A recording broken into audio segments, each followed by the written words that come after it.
Joining me now here in his office in Washington, D.C. is California Congressman Khanna. Thanks so much for making the time. Thanks for having me here. Thank you. I appreciate all that you're doing. Thanks so much. So let's just start out with, obviously, the politics in the United States right now is, some would say, rather divisive. You have, anytime a presidential election takes place, you have a lot of people who have very strong feelings. You have former President Trump, who was just indicted. Obviously, the Democrats are criticizing him and his campaign for that. You have the Trump campaign making up things saying, you know, it's a witch hunt, et cetera, et cetera. How can ultimately Americans come together in such a divisive time with a presidential campaign? Well, the presidential campaign is going to be hard fought, and it's going to be ugly at times. But those of us in Congress who are focused on solutions are working on improving people's lives, dealing with the cost of living. How do we reduce the cost of childcare? I'm working with Representative Nancy Mace on that. How do we make sure that students aren't burdened with debt and extend the pause on student payments? How do we make sure that people get a livable wage? How do we have good paying jobs in parts of the country that have been left out? Those are the things that I'm focused on. And when we look at something like the 2024 presidential campaign, I've talked to you a little bit about this before. You have President Biden, who is seeking another term. President Trump is the front runner on the GOP side. Fundraising suggests that. Polling suggests that. There is, it seems, though, little appetite on both sides for a Trump-Biden rematch. You know, some people say it's time for a more young, more diverse candidate to lead either of the two respective parties. How can you, as 2024 approaches, resonate with all, you know, segments of the population, particularly younger Americans?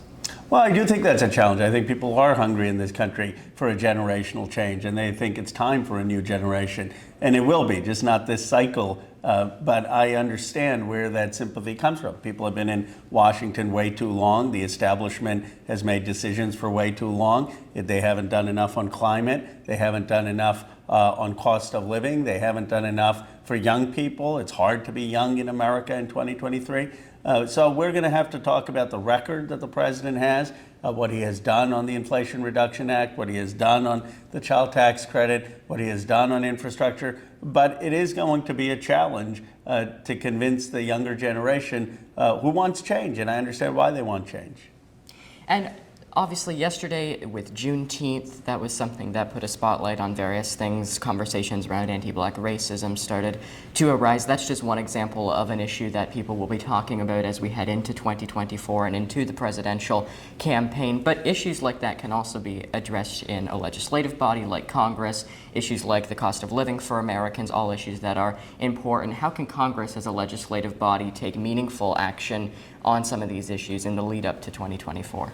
Well, one of the things we could do on Juneteenth is forgiving student debt, because student debt disproportionately is something that Black women face, almost $30,000 on average of student debt. Forgiving that would make a huge difference.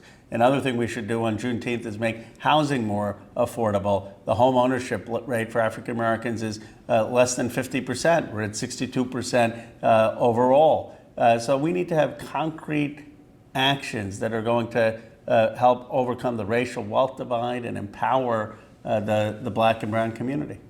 And just lastly, before we conclude, how do you engage people in the political process in a time like the 2024 campaign, at a time when many Americans and just people in general are increasingly becoming more disillusioned with the political system?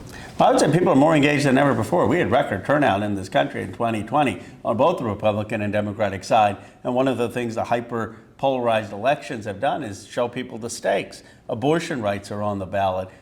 Gun violence and having some safe laws against guns is on the ballot. Corruption is on the ballot. Democracy is on the ballot. If that's not going to motivate you, climate is on the ballot. People need to get out and vote, because these are huge issues facing them, their communities, our nation, and the world. Okay, Representative Khanna, thanks so much for your time. Thank you. Appreciate it.